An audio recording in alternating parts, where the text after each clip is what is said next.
రోజు నాకు ఫోన్ చేసేదిరా. వారం రోజుల నుంచి అమ్మ నాకు ఫోన్ ఎందుకు చేయలేదురా. అమ్మ ఫోన్ అది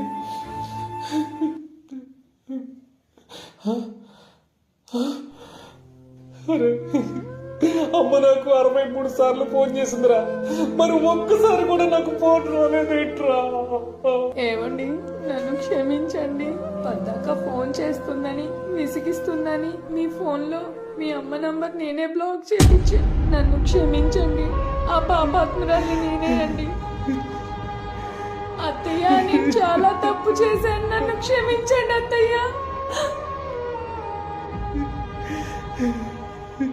నువ్వేదో మీ అమ్మాయి కోసం 3 లక్షల కోసం ఇబ్బంది పడుతుందని చెప్పిందయ్యా. నా దగ్గర అప్పుడు కొద్దిగా దాచి 2,96,000 దాచిందయ్యా. రేపో మాపు ఆ 4,000 కూడా ఇస్తాను, మా అబ్బాయి అకౌంట్ వేసేయ్యా అంది. ఇదిగోండయ్యా డబ్బులు.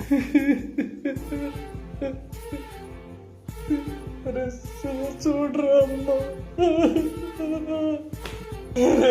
అమ్మ చూసావా, నా సమస్యల కోసం ఆలోచించి ఆవిడ మందులు వాడకుండా ఆరోగ్యం పోగేసుకుని నా కోసం చచ్చిపోయిందిరా. అమ్మా అమ్మా అమ్మా. అరే సుధా,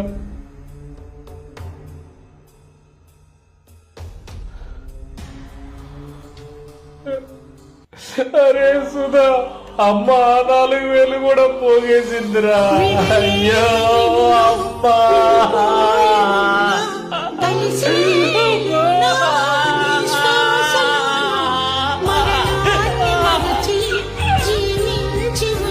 అమ్మా నాన్న చనిపోయిన తర్వాత గ్రాండ్ గా భోజనాలు పెట్టడం, గ్రానైట్ తో సమాధి కట్టడం కాదన్నా. వాళ్ళు బ్రతికుండగా కళ్ళల్లో నీళ్లు పెట్టుకోకుండా చూడు. అప్పుడే నీ జన్మకు ఒక అర్థం ఉంటుంది.